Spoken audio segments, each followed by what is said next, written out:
Hello, friends, and welcome to the Epic Human Podcast. I'm your host, Joe Blair, and thanks for listening today. When you're a kid, you take your parents for granted. You don't think of them as complex human beings who had an entire life before you and who were actually kids themselves once upon a time. You think of them as all-knowing, all-powerful entities that oftentimes serve as the barrier between you and what you want, be it cookies or ice cream or that special new toy. One of the strangest experiences in life is becoming a parent yourself. It seems like just yesterday you were the kid, and now you find yourself playing an entirely different role. Now you're the one keeping people from cookies and ice cream. You'll get sick, you try to explain, utterly confused about how quickly the tables have been turned. Your life completely changes. Literally, it's difficult to remember what life was like before. If you're a parent, you can identify with what I'm saying right away. If you're not a parent, it may seem hyperbolic, but I assure you it is true. Today's episode features Mike Sirkin, a father of 3 amazing children, which right away makes him an epic human in my book. He also happens to be a super successful and accomplished lawyer, but this episode isn't about any of that. In this episode, Mike and I discuss what it means and what it takes to be a dad in the modern era. We talk a bit about our own upbringing and about our joys and challenges of becoming dads ourselves. Mike is an incredibly thoughtful and articulate person, and I really enjoyed going deep with him on this topic. Whether you're a parent or not, I think you'll find this episode both thought-provoking and at times quite funny. So without further delay, please give it up for an epic human, Mike Sirkin.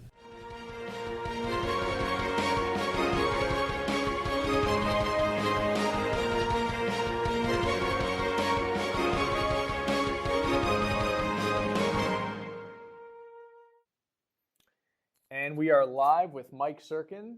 Mike, how are you today? Good. How are you, Joe? I'm doing well. Thanks for being on the podcast. Thanks for having me.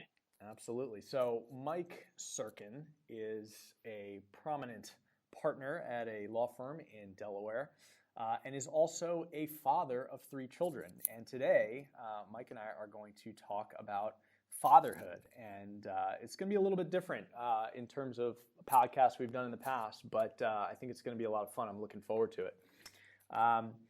So first off, I just want to mention for context, Mike and I have been friends for 16 years now. Can you believe that much time has passed since we were in college?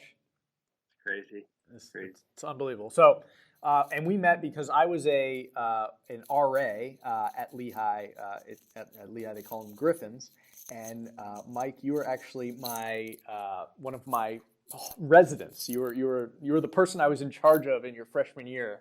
And the hall I was in charge of was, like 20 guys, all freshmen, all, raring to go, nice diversity of, of personalities and whatnot. And we had a lot of fun. Yeah, it was a pretty eclectic mix. Yeah. And you were in a room with 2 other guys, right? Yeah. Both Jake. Yeah, both named Jake. Yeah, exactly. Right. the 2 Jakes. Yeah. And so now we are old. We are both dads, and we talk fairly frequently. And a lot of times we're talking about our children and being dads. And so that was kind of the catalyst for this podcast.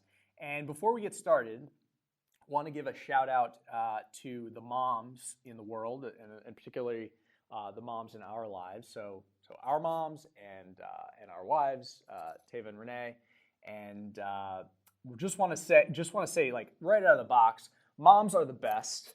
Moms are far superior to dads, and we're both incredibly lucky. But this show is about dads, so shout out to moms. Just want to get that out of the way. In that we love moms. So let's get into it. So first off, maybe tell me a little bit about how you grew up and where you grew up, what your parents were like, and what your family was like life was like when you were a kid. Sure. So I grew up until I was about 11 years old or so in North Jersey, outside New York. Parents together. My dad is about 14 years older than my mom, which sort of makes for an interesting kind of personality mix for them. We moved from New York to a town called Cheltenham outside of Philadelphia, which is really where I grew up, as I think of it, from the time I was in sixth grade on. Shortly after we moved, my parents split up. So my brother and I actually have two brothers, but one who's only about a year older than me, another who's much older. My brother and I lived with our dad. Our mom was close by, 10 minutes away. Um, and I would say growing up, that was, about as well as that was handled about as well as it could be. Our parents were, stayed physically close to each other so that we could see them both pretty regularly. It still, was a rough experience for two boys who were 12 and 13 at the time. But we survived. And then, the sort of end of the story for my parents is they have still been divorced, but have been roommates, living in the same house, different floors of the same house for now about 7 or 8 years, which now in my dad life makes a lot of things a lot easier logistically. We get to go to one place to visit my parents, and Sure. they come together to see us. So it's kind of a strange situation, but I suppose it's working as well as could be. So. That's excellent. And so growing up, what did your parents emphasize? What did they teach you? Like, can you talk a little bit about that? Sure.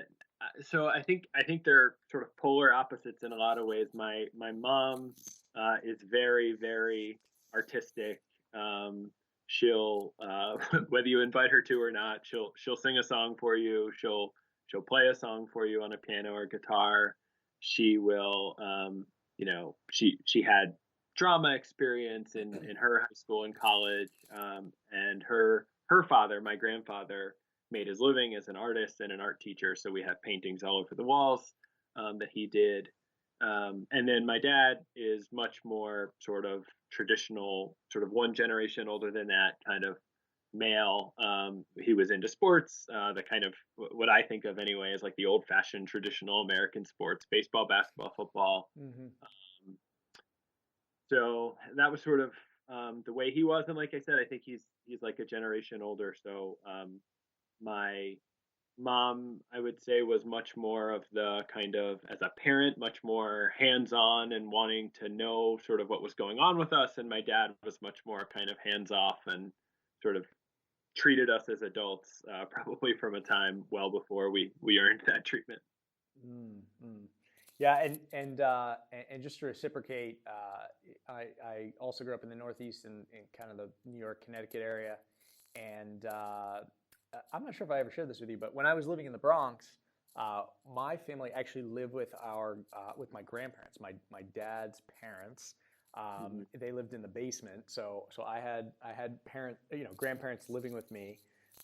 So I had not only my parents but my grandparents, and then I had my other set of grandparents close by, like half an hour, 45 minutes away.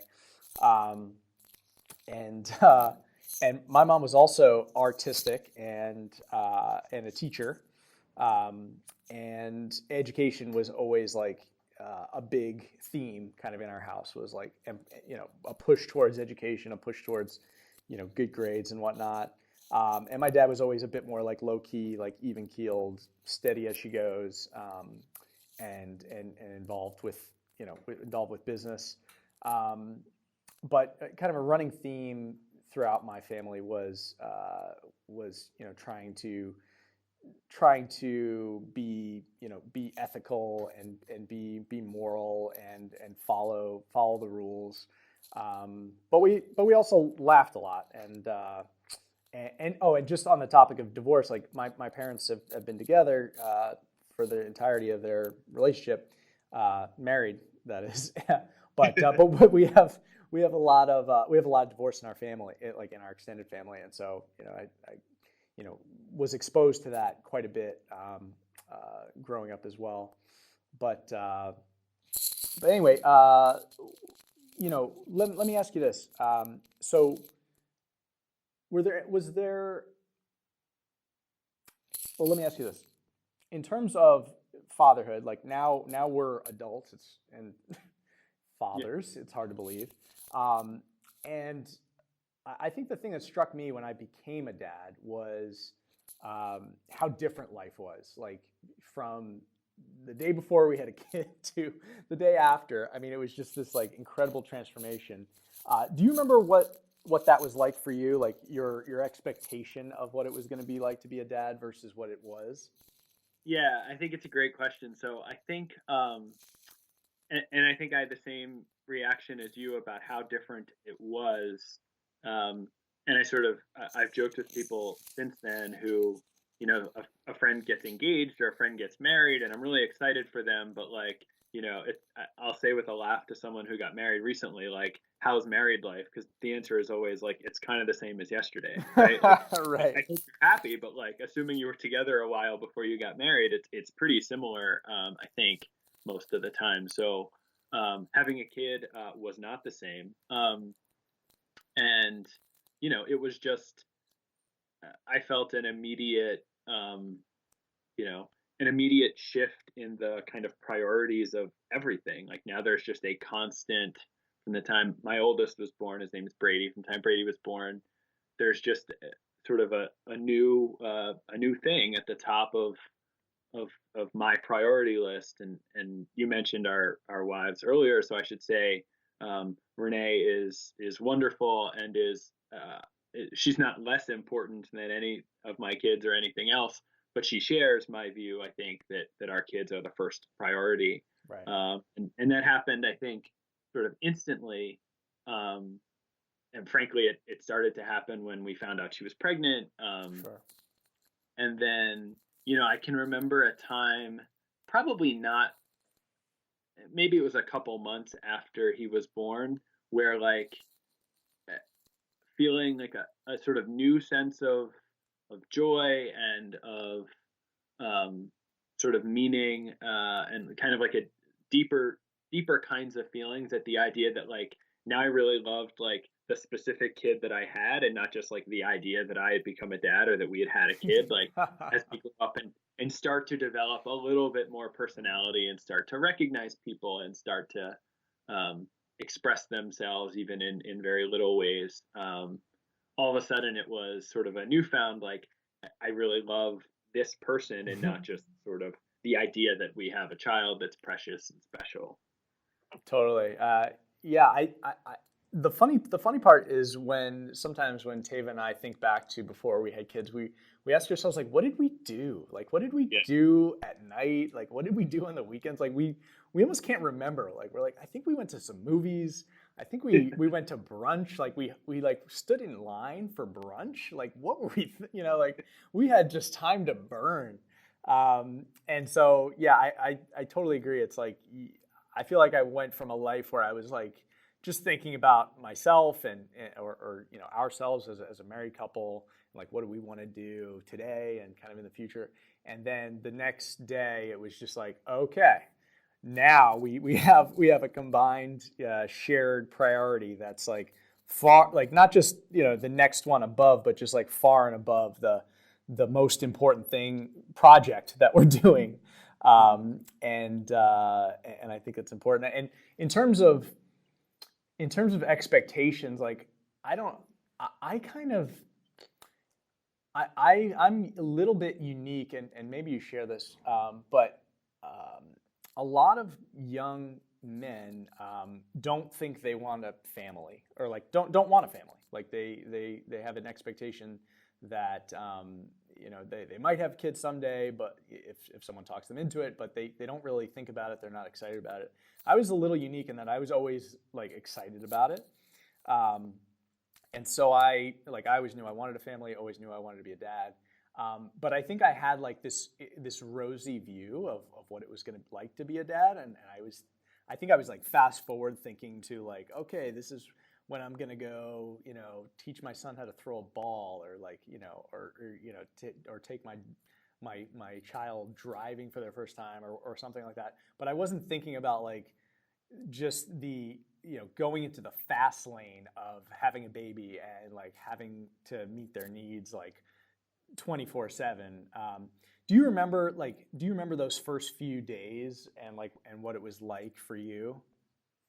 I do, and first, it's funny to hear you say that because I think it's right that there are many, if not most, young men, especially like when we met in college. I think if you sort of surveyed our group of college friends, I don't know how many of them, thought they might have kids one day. I don't think many of them thought about it regularly or thought that it would be something they'd be interested in very soon. And Um, and a lot of them probably shouldn't. Not just. it's true. That's true. But in a very real way, I share your sort of always having that feeling. And I can remember actually one of our mutual friends told me at one point when we were in college that he had, because of some medical issues, he was told that he might not ever be able to have kids. Like at the time we were in college, and Renee and I were together at the time. I know you and Tava were too. And I remember, like, I mean, I felt very badly for our friend. I think I felt worse than he did at the time. I remember like telling Renee, like, I don't even know what, like, I had a fear that I would lose some sense of sort of purpose in my life and like ambition, and like I just would have been devastated to get news like that. And I know there are obviously solutions. There are, adoption, and I don't know that it was a certainty at the time, and so maybe there are other sort of medical avenues that could have been pursued. But I remember saying to Renee, having a lot of conversations with her, even though I was 20 or 21 at the time, that like if I would have gotten that news, it would have just devastated me. And I don't feel like a lot of people our age at the time would have shared that view. And just real quick on that point, did you have any, like, because you had that aspiration or that positive outlook on parenthood, was there any kind of situation that, or an example of a situation I described where the expectation was too high and there was some sort of kind of reality check? So I think not for me, but I think secondhand for Renee. I did not. So she went from being uh, a professional in an office every day. She worked at KPMG. She's an accountant, and she's working a sophisticated job with smart people her age, and people who had, both serious and non-serious conversations with her at an adult level. And Right. when we had our baby, all of a sudden she was home. And I don't think and that was always something that was important to her. And her mom had been home when they were growing up, and that was her choice, of course. But I don't think I anticipated the degree to which that would be a change for her. And she's done amazingly well with it, both for herself and for our kids. But there were certainly really hard days where, it's a strange combination for her of being both isolated and smothered. Like she has a child who has constant need for care all the time, whether it's, feeding, sleeping, changing, and, repeat the cycle. Right. And yet she also now doesn't have any of the adult conversations and sort of interaction that she had and was used to having all day at work. And so I don't know that I really had a sort of um, experience like that myself, because I didn't have the constant um, rush of it that she did, going from work to staying at home. But I certainly underestimated the impact that it would have on her, just day to day, especially for the first few months. And just going back to your question about the first few days, Yeah. that is, and both for today's purposes and in my normal life, I certainly don't want to tell anybody or give the impression that our way is the right way or the best way. It's just the way that sort of has worked for us. But the one bit, and I think the only bit of like unsolicited advice that I've given a few people after me who have had kids, is, and it just worked out for us, that we do have family that's driving distance for both of us, which is really nice and been super helpful. But we intentionally told them to come visit when we were in the hospital and see the baby, and then come visit a few days afterwards. But we wanted those first few days at home to just be by ourselves and just kind of figure it out together. Right. And it was an intense couple of days, and it's hard to remember what was daytime, what was nighttime. You're sort of sleeping a couple hours at a time whenever possible, and but I thought that was just such an incredible, intense kind of shared team bonding kind of experience for us to have. It forced us pretty quickly to um, trust each other with the baby and figure out that, we just didn't have the crutch of being able to say to one of our parents, why do you think he's crying now, or what should we do? And we didn't have the reassurance of, this is just what babies do, right? We're now on our third kid, and we don't have the same level of stress. Right. She cries that we did the first time.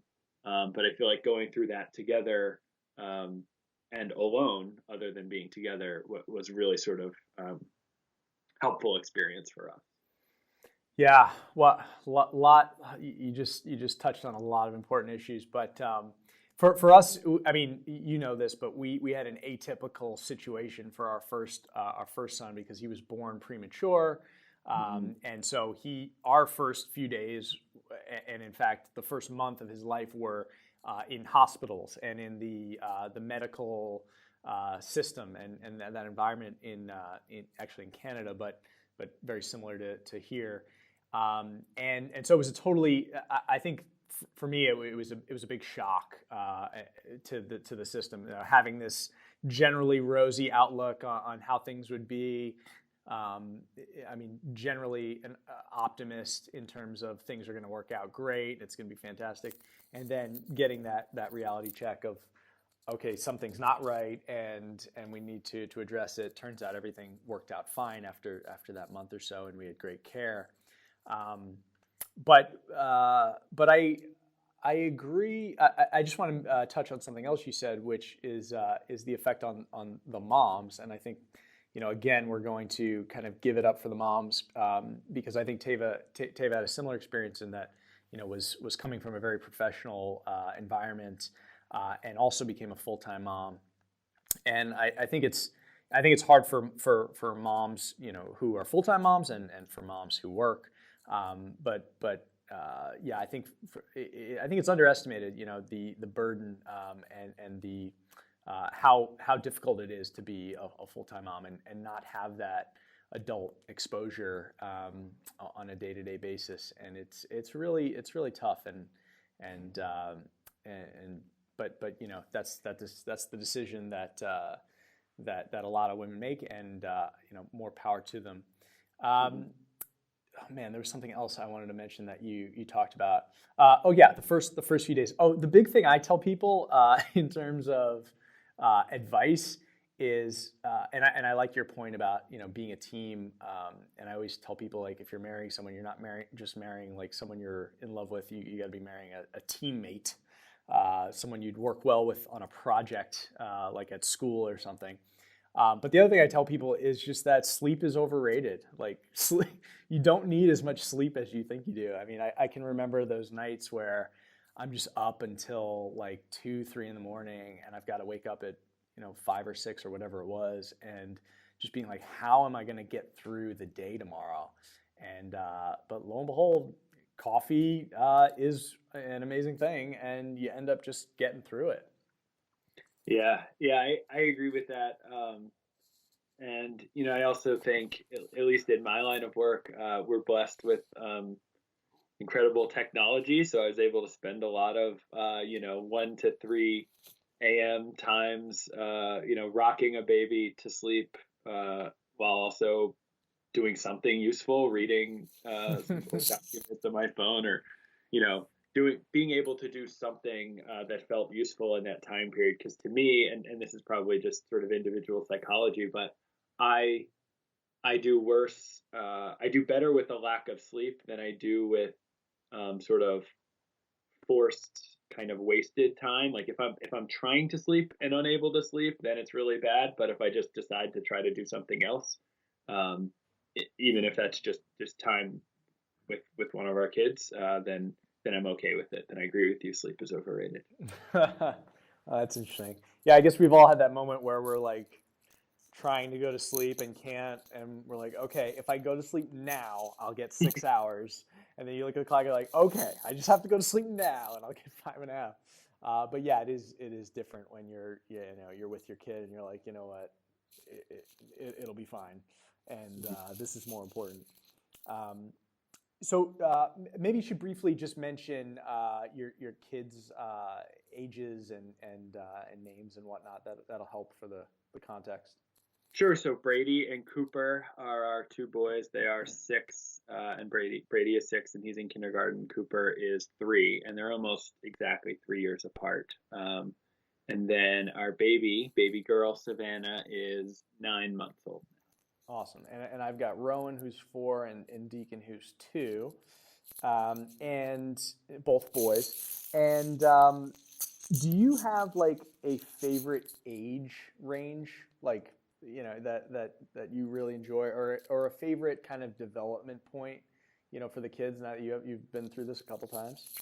Yeah, it's a really good question, because I feel like I've observed this with like other people in our kids' lives. So like their grandparents and aunts and uncles, like all seem to have a sort of, they all seem to gravitate towards the kids at a certain age. Mm-hmm. So Renee's parents, who now have 7 grandkids that range from I think 7 down to 1, or down to 9 months, I guess.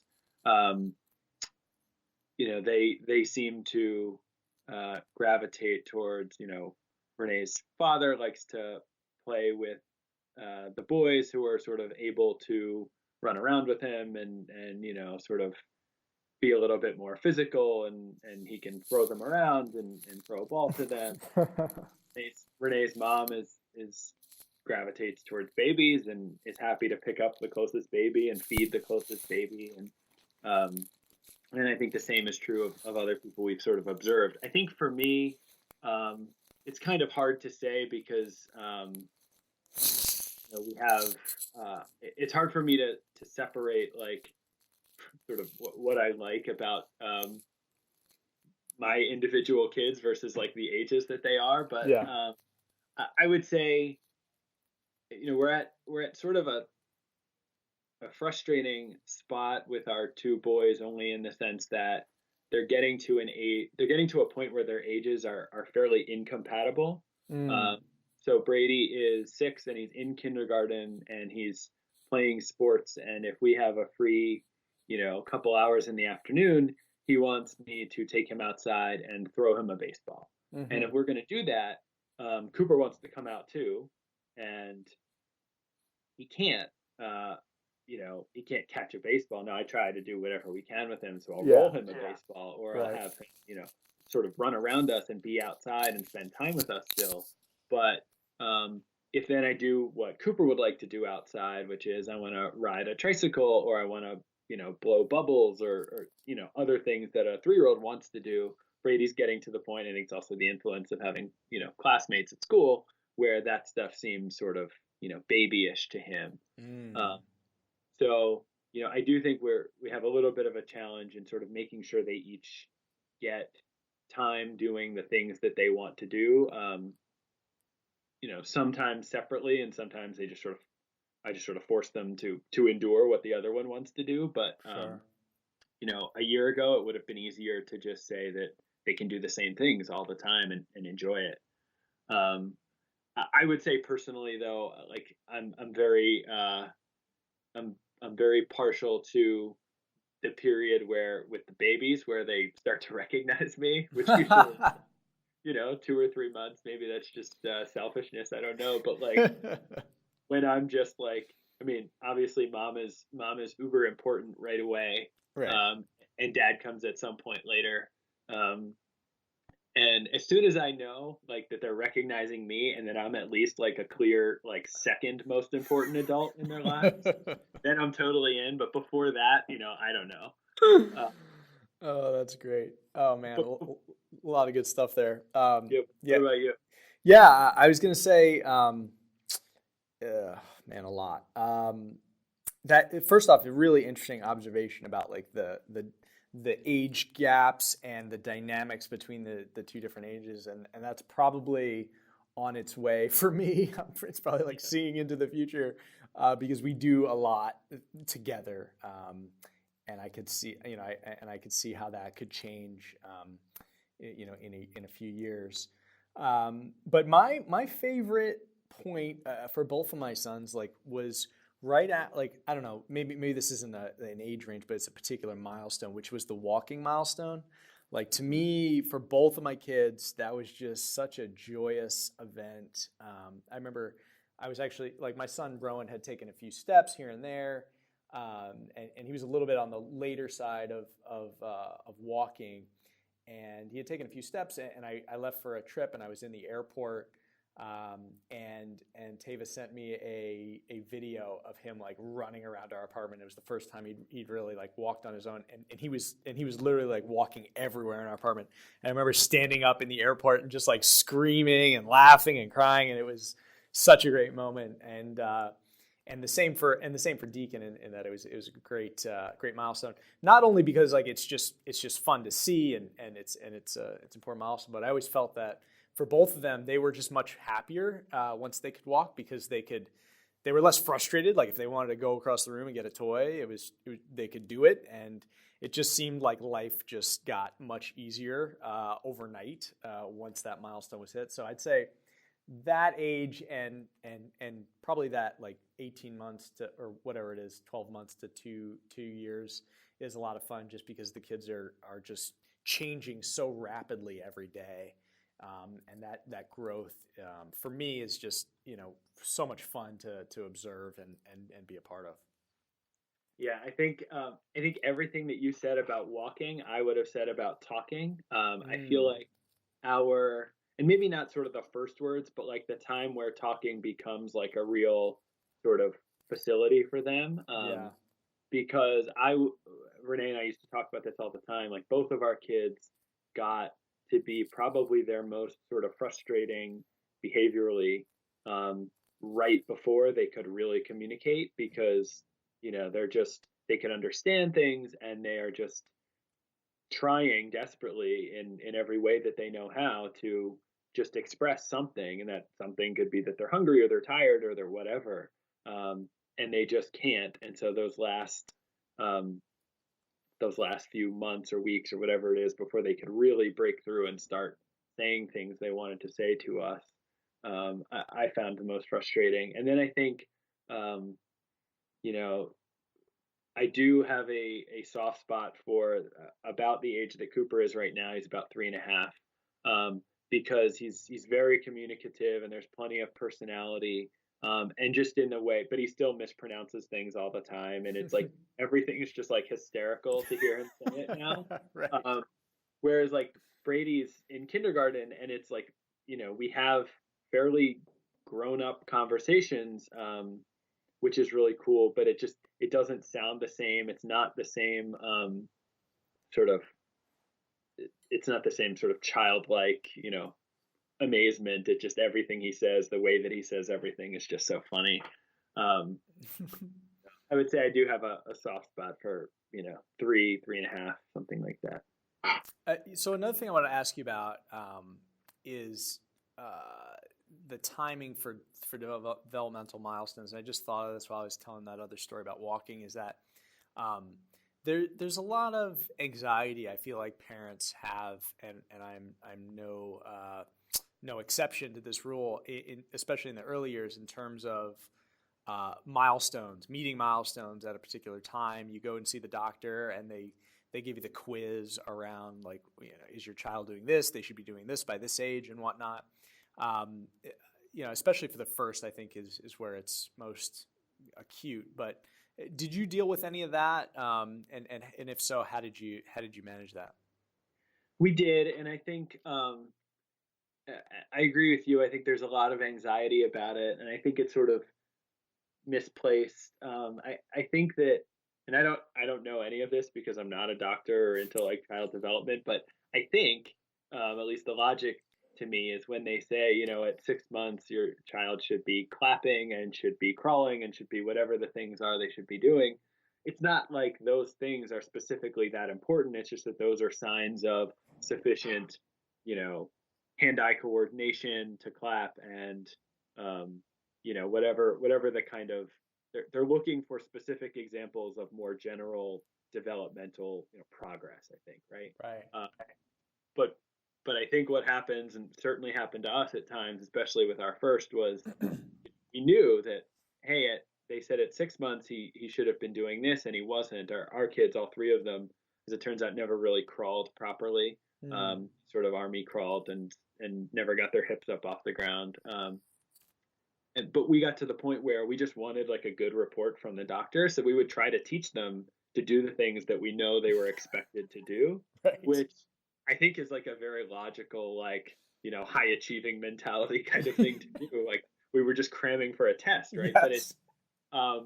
it's not necessarily indicative of what a doctor's, I think, trying to look for, which is general developmental progress. Right. I mean, in some sense, it probably is, I guess, because if they are sufficiently teachable to do those things, then so be it. But um, I just looking back on it now, and all these things are easier the third time because you just don't worry about them as much.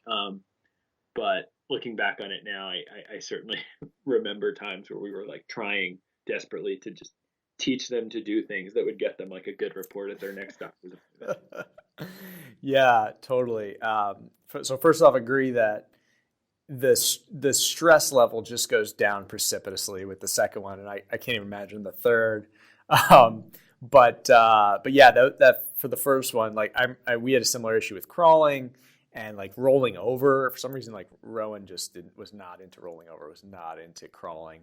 And we were like super anxious about it. I'll speak for myself. I was super anxious about it. And I remember just being like really upset. Like, I'm like, oh, I can't roll over, and lo and behold, a month later or whatever, he rolled over or he crawled and then he went straight to walking. But like in that moment, I remember just feeling like, well, it's never going to happen. And it just makes me, I don't know, it makes me a little bit perturbed with the medical system and then the way they communicate these things, because in general, these things are averages. And I think they really need to emphasize that these are general guidelines. If your children are not meeting these goals, it is not it's not a reason to sound the alarm, and that everyone is on their own path, and will do things in due time.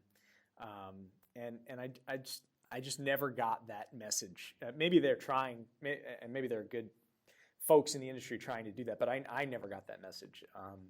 And maybe it's something you just have to learn on your own. I don't know. Yeah, I never got that message either. And like I said, it's just my sort of hindsight now, looking back and thinking like we're probably not that worried about like specific skills at 6 or 9 months. We're really just probably worried about, general sort of motor coordination and making sure that all the limbs work. And I remember, I think it was Brady was a little bit slow, and in sort of speaking, more than just either repeating sounds or something like that, just sort of actually like forming sentences and that kind of thing was late, but then happened fast. But for the period of time it was late, we were really stressed about it. And I remember just saying, and no doctor was telling us this, but I remember saying to Renee and her agreeing that like, okay, we know you can hear us because he listens pretty well and understands and follows directions as much as a 1-year-old or whatever he was does. And we know that he can make sounds because if you ask him to sort of mimic certain sounds, he would do that. So he's just like, he has all the tools necessary. He just hasn't like decided to tell us anything yet, right? Yeah. And so that was comforting, but again, that was sort of self-enforced. That wasn't given to us by a doctor, and maybe they should. Yeah. Could have been totally wrong on that intuition. No, I think you're right. It's a good point. And then the other piece of it, I think that contributes is the way parents talk about their kids. And this can both be positive and negative. But I think there's this perception that like, oh, if my kid does this thing early, then he or she is going to be a genius or whatever. But you find out pretty quickly that again, kids are all going at their same at different paces, and they all kind of catch up and kind of revert to the mean. But in terms of like parenting in general is very personal, but you have to interact in the world with other parents that have either different philosophies or like talk about their kids in a different way. How have you kind of navigated that situation, dealing with your own philosophy versus the philosophy or parenting styles of others? Yeah, it's a great question. We try so hard not to uh, not to judge, not to compare our kids to others or our parenting to others. Um, I think that, one of the things, and this happens more as Brady's in kindergarten now, he's just exposed to, kids go to school and they talk about what they see and hear at home. Mm-hmm. So he's exposed to um, kids who tell him that their parents have different rules and their parents have different, sort of general traditions, practices, whatever it is. I mean, everybody's life is different. And I think this is sort of the first time that he's hearing about that in sort of larger scale. Um, and so we've tried a couple of times this year. I've tried, I know, to just remind him that we make our own choices, and we're in charge of our family. We being Renee and I are in charge of our family, and we do what we think is best. And other people might do things differently, and that doesn't change the rules for us. But we respect their rules too. And certainly, I think it becomes more challenging when you're sort of in a you go on vacation with someone or you spend a day with someone with another family, and then I think you're just sort of reverting to the lowest common denominator. Whoever has the fewest rules, those are the rules. Those are the only rules that kids have any hope of following. We try to be pretty cognizant of that, and also even just like when we go to when our kids spend time with their grandparents, we don't try to keep them on a bedtime and keep them eating the way that we try to make them eat at home, which is sort of just normal meals that we eat. If grandma and grandpa want to give them, other things and want to keep them up at night watching movies and stuff, we generally just let them do whatever they want to do there. Yeah, same here, and it's hard for me to do, being super type A and yeah, discipline focused, or at least trying to be discipline focused on a lot of things. But yeah, sometimes with the grandparents, you just have to let loose, um, and we always say there's like some deprogramming that has to be done like after you visit the grandparents. Like, okay, back to the rules, back to like what we normally do. But that's the grandparents' job to spoil the kids and to just have a lot of fun. But yeah, I mean, getting back to like dealing with other parents, like it is tricky. I mean, it is tricky because we have a similar situation in that, both Rowan and Deacon are it's hard for them to understand, like, wait a second, this other kid can do it. Why can't I do it? And yeah, we have to have a similar conversation around, well, we have our own family rules, and that might be different than your school's rules or other families' rules, and that a lot of times seems unfair to them, and it's a hard lesson to learn, and it's even harder, like you said, when you're in the environment with the other parents, and you kind of feel like if you were to emphasize your rules, it could come across as judgy or holier than thou. So yeah, we end up just kind of giving in a lot as well. Kind of have to. And is there? Let's see. Are there any like parts of your parenting philosophy that are like less popular, but you do it anyway because like you feel strongly about it? And if so, like, what is that, and why do you believe that? I never really thought about it that way. I think so. One thing that I've heard and talked to some people about. There's sort of, I think it's probably generational, but there's sort of a debate that I think the two sides of the debate tend to be like, do you put your kids first or do you put sort of yourselves first? And the kids are just sort of supposed to fall in line. And that, the theory behind the second camp is sort of like, well, kids today are entitled, and that's because their parents, give them everything that they want, and they're always entertained and catered to all the time. I think that's mostly generational, but I've heard people express both views. I think I read this somewhere, and I don't remember where it was, but something that I read that's really stuck with me that we try to stick to is like, in the family sort of hierarchy, um, of priorities, the first is the kids' needs, and that's obvious. And we were talking about that before. From like the day the kids were born, you just want to protect them and keep them safe and healthy, and all of that. And the second thing is the parents' needs, because if we're not safe and healthy and well, then we're not going to be able to take care of the kids. And then parents' wants over kids' wants, and I think that's a good way to sort of reinforce, um, or prevent some of the entitlement kinds of feelings of, we got in the car, I should put on whatever, I should be able to listen to whatever music I want, or I should be able to do whatever I want all the time. And we have, we still spend most of our free time, to the extent we have any, trying to think of fun things for the kids to do, and valuable things for them to do.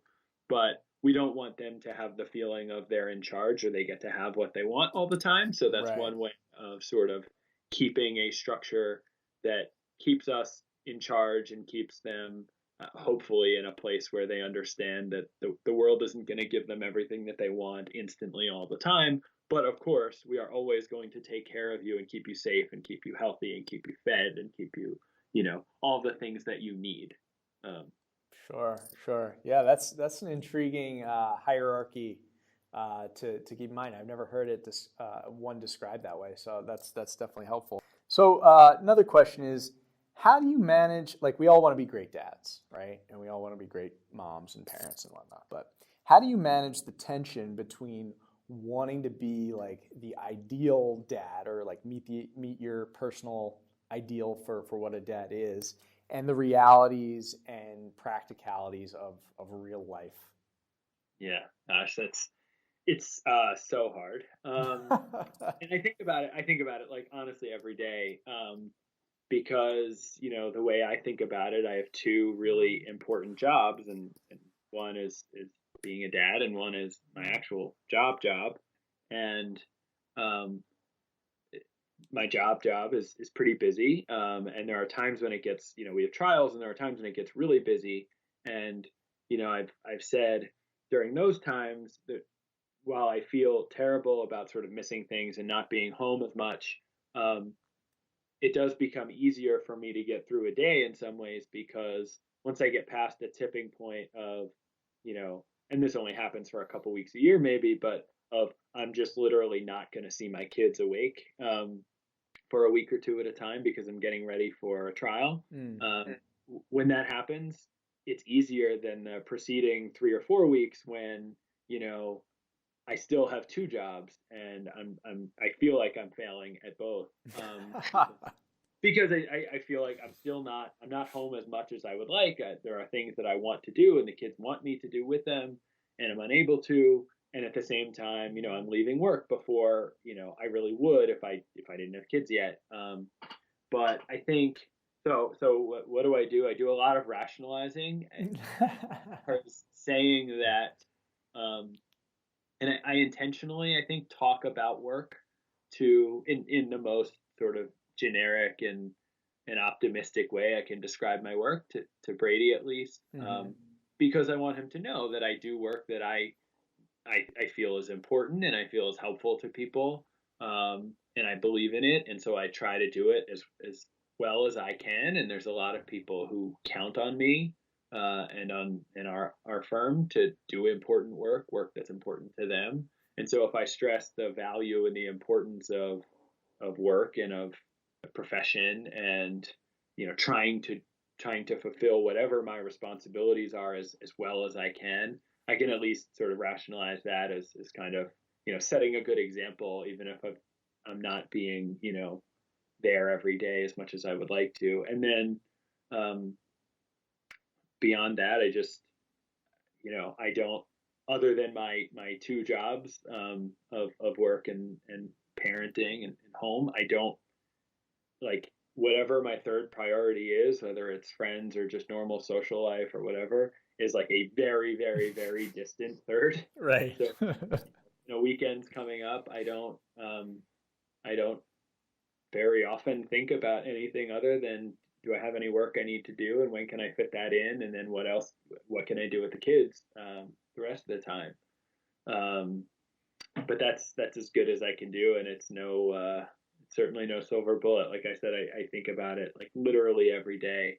Um, and what about you? I don't know. I don't have any answers. Yeah, no. I mean, work-life balance is very challenging, but agree that I mean it's so important to be able to do that in an effective way where you don't. I mean, you're always going to feel like if you're doing a good job, you're always going to feel like you're kind of not doing your best in either. But I think that's the balance that's necessary to build a life. For me, I think about it in terms of just managing my interactions with my kids, and I want to be. I mean, my dad's like a great role model in that he was just always like even keeled, like, and calm and rational, and I feel like I sometimes lose my temper, lose my patience, and I'm always trying to get back to that place of okay, let's have fun, let's be patient, and let's kind of move forward. And our mutual friend Pete Marr has a wonderful wife named Carly, who's a special ed teacher, and she had a magnet on her refrigerator that I think about often. It was just an awesome quote. It said like, sometimes it says something like to the effect of like, sometimes strength is just that little voice in your head at the end of the day that says, I'll try again tomorrow. And that's kind of the way I think about it. Is just keep trying, and just regardless of the setbacks or of the mistakes, just trying to just work hard on it every day. So that's the way I just kind of think about it.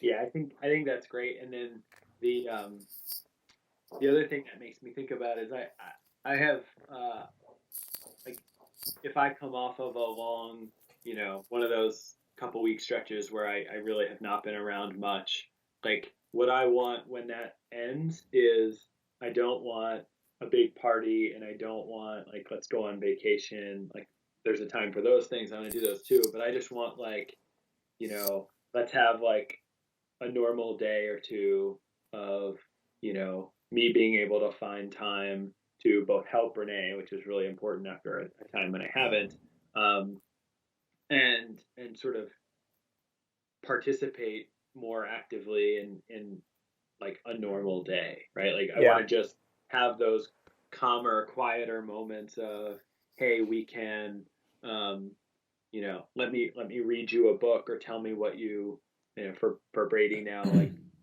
tell me what you learned in school today, or what did you think of that book you just read, and I want that more than I want like, okay, I just finished a long stretch of a lot of work, let's go to Disney World. Yeah. So. And another way I think about that similar issue is just part of my, I think, parenting philosophy, as I've thought about this over the past couple of days, is just spending time. I mean, I think I try to go back to just the idea of like spending a lot of time with kids, with my kids, because I think I just think at the end of the day, the more time you can spend with your kids, the better you get to know them, the better they get to know you, the better they get to learn from you, like learn from example, as opposed to learn what I say and not what I do. And so that's just one of the things I think about a lot. And I have the same philosophy that you do, in terms of, it's like all I think about is kind of work and family, and and that's important to me. I mean, it's not for everybody, because I know a lot of people, prioritize other things, and that helps them be better at what they're doing. But for me, I just think like time spent doing normal things, normal day-to-day things is so valuable kind of in the long term. By the way, because our kids actually want to spend time with us at these ages, and that's not around forever. And it's, I mean, from what I'm told by people who have older kids, it's very quickly kids start, rightfully so, want to start spending more time with friends, want to do different things that are out of the house. So we try to constantly think about the brevity of this period in our lives when we actually have them captive and we can spend as much time as we want with them. Yeah, I think that's great. And then the last thing that we try to, especially now, I get, it's not like an abstract thing. I have a 6-year-old who says, like, why do you have to work on a Saturday sometimes? And when he does, one of the things that we try to tell him all the time is, we made a choice a long time ago that I would work a job like this and mom would stay home. And so it's hard for all of us that we don't all get to spend all the time we would like to or when we would like to. But, part of the trade-off and just sort of the way that our world works is, some of your friends at school, both their mommies and daddies work. And we have, partially because of the kind of work that I do, we have the luxury of having mommy home every day, all the time. And so, you need time with both of us, but, that's at least a part of our plan. Got it. Yeah, that I feel like we're going to have that conversation very soon. Yes. Yeah. Maybe a fun question is when you think about the future, what's on your dad bucket list? So experiences, travel destinations, things you want to teach your kids. Like, what are you excited about? Wow, I hadn't really thought about that. I mean, so I'm just getting into Brady's playing his first year of baseball, and if you've ever seen 6-year-olds play baseball, that's sort of funny. But we're just getting into the sort of the very early stages of where it's starting to feel like. I mean, if I go outside with him, like we both bring gloves and I throw him the ball. I'm still careful not to, throw the ball fast or that it's going to hit him or anything. But like it's starting to feel already almost like a sort of grown up kind of thing. But I guess I really don't know. I don't have any I thought I would have a stronger. I think I'm sort of glad that I don't, but I thought I would have a stronger kind of desire for specific things. Like I thought I'd really want them to play sports, certain sports and all that, or I thought I'd really want them to be into certain things, and they are because I am. I think sort of what you said. You just spend time with them, and they see the way that you act, and they see the things that really interest you. So I'm really into sports, and I watch the Eagles win the Super Bowl, and I watch Philadelphia sports teams, and when I can, if we have time and it's a nice day, I'll go do anything outside with a baseball, basketball, whatever. But I really don't have any strong desire to see them do anything specific. I think what I would like to do with them, I don't know. I really don't know. That's a good question. I'm going to keep thinking about it. What do you think? I hope you have better answer. Sure. Well, I have the benefit of making up the questions, so yeah. I've had the chance to think about this stuff a little bit longer.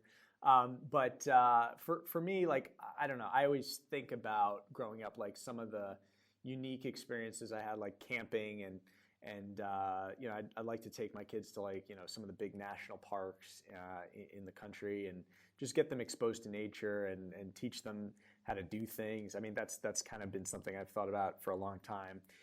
My dad took us scuba diving when we were all old enough to get certified, and my kids are really into animals and aquariums and zoos and whatnot, so they talk a lot now about wanting to scuba dive, so I think that would be pretty cool. And then the one kind of funny thing is taking them on college tours. And I know this is like way out there, but even before they were born, like I think Tava and I both, talked about how excited we were about that because it was such a big moment, I think, for both of us, like going on those college tours with our parents and how excited they were and how, exciting yet nerve-wracking it was, and how important of an experience that was. And so it's kind of a funny thing to be looking forward to so far out. But those are just a few of the things that I've been thinking about. But again, it's not. Most of these things aren't extravagant, vacations or things that cost a lot of money. It's just being together in kind of meaningful ways, on a personal basis. Yeah, I think actually in like a weird sort of paradoxical way, I think the thing that I'm like looking forward to, the things that I think of in the most sort of romanticized way and look forward to are really with Savannah, because she's our only girl, and I presume, although I have no idea, that just because of that, she'll be interested in things that I was never interested in, and she'll do things that I never did. And so I sort of like think about, and I hear dads who have girls going to, dance classes. I mean, obviously, the girls play sports too, and maybe she'll be super into the same sports my boys are. But like, dads who go to dance classes and gymnastics and whatever. I'm just sort of, I have more, and partially because she's younger too. Obviously, I have more kind of uncertainty about like what her interests will be than I feel like I do for the boys. Um, I think one thing too that just like um, you made me think about is I would be interested to for like the first thing that, whatever it might be, whether it's a sport or an instrument or whatever, the first thing that like Brady gets into that like doesn't come from me, because now I can just see that like he likes the sports that I like, and then he goes to school and he talks to the boys in his class who like those sports too, and so the first time he like develops a genuine independent like interest in whatever it might be, and he can like sort of show that thing to me, I think that'll be really cool. Oh, that's a great answer. Wow, that's really cool. Um, yeah, wow, that's awesome. One follow-up question, and this is probably the last question, but it's kind of on a higher level, and you kind of answered it with that one, but maybe you have a different answer, which is, what do you want for your kids? Like, and what do you want them to say about you? Let's say when they grow, like, what do you think about that? So I want them to um I want them to be just sort of unburdened by anything, right? So I don't have any desire for them to grow up, you know, rich and privileged, but I also don't want them to feel like, well, when they're going on those college tours, like I don't want them to feel like, well, this school's really expensive, so I'm not sure that I should go there. And I don't want them to feel like, um, well, that's more for boys or girls, so I shouldn't do this or that, or that mom and dad wouldn't be happy if I was just a school teacher. Or so I really just want them to do whatever they sort of um, genuinely decide they want to do. I don't have anything much more specific than that for them. And then I think, as far as what do I want them to think about when they think about me, I think um, just he was there. He loved us. He played with us. He supported us. I think we'll have. Um, I think we do a good job now. It's sort of easy now. I feel like the stakes get a little higher as kids get older, of balancing the role of like, being your kid's friend and being their parent. I think we do that pretty well so far. Um, but uh, I want them to, at least by the time they're sort of grown up and mature and able to look back and say, they did the parent job really well, and we're prepared to do whatever it is we want to do and whatever the world looks like in 15 or 20 years. Um, but I don't really have anything more specific than that. Yeah. Wow. Well, you did a great job of stealing all my answers, because I was going to say, for the big two things are, I want them to be just good people, Yeah. who think about others, like are empathetic and just have a good moral foundation. And then the second one is like, I would just love it if they like found some sort of passion, something that they were really interested in and like excited about. Because a lot of people don't find that in their lives, and like you said, I think you said a couple interesting things, like something that they come up with themselves, like that they're independently interested in and excited about. I think is really cool, and um, and are pursuing, kind of on their own, and not worried about like the judgment from us or from whomever. And give them that freedom to explore a passion, even if it's in an industry that's lower paying, or if it's like an artistic endeavor or what have you. That's kind of my answer. And then the last part, like what I want them to say was, you took the words right out of my mouth. Like he was there. He was around. He spent a lot of time with us and loved us and was there. So. I feel like we're just setting the bar for ourselves pretty low. Like, yeah. Saying, well, he was physically present. He was physically there. He was yelling a lot, but he was there. Yeah, I like low expectations so that I can exceed them quite easily. Exactly. The only thing I would add to that is like I don't mean to sound more I don't know, more sort of kumbaya than I really am. I mean, we're competitive people. I think that I want them.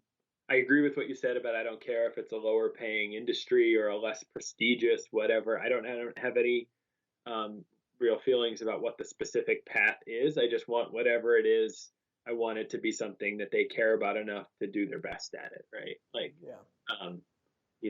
And there's like a Martin Luther King quote that I read a long time ago and think about all the time, which is like, I forget exactly what it is, so I'm going to try to get it as close as I can. It's a paraphrase, but like, if a man is called to be a street sweeper, he should sweep the streets as Michelangelo painted. And that way, when he dies, his tombstone won't say, "Here lies a street sweeper." It'll say, "Here lies a man who did his job well." And it's sort of that's sort of the way I think about their futures. Like I don't care what it is that you're passionate about, but you better be passionate enough about it that it gets you up in the morning and makes you want to do it well. Wow. Great quote, great sentiment. We're not going to top Martin Luther King, so I think we'll cut it off here. But hey, Mike, just want to thank you for spending the time talking about being a dad and parenthood and kids and all the crazy stuff we go through. It's really fun to have that conversation, and to do it here on the podcast is extra special. So thank you for taking the time. Thank you. It's been fun. Awesome. All right, and thanks everybody for listening. And if you want to reach out to Mike, you can go through me, but he's a pretty popular guy. So, all right, thanks again, Mike. Bye.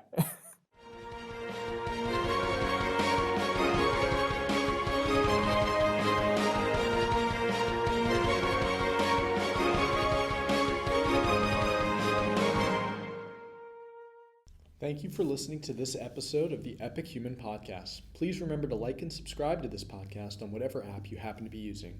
And if you want to keep up to date on the latest Epic Human Podcast, please follow us on Twitter or Facebook at Epic Human Pod. And if you have any ideas for guests or feedback on the show, please reach out. I would love to hear from you. Thanks again, and we'll see you next time.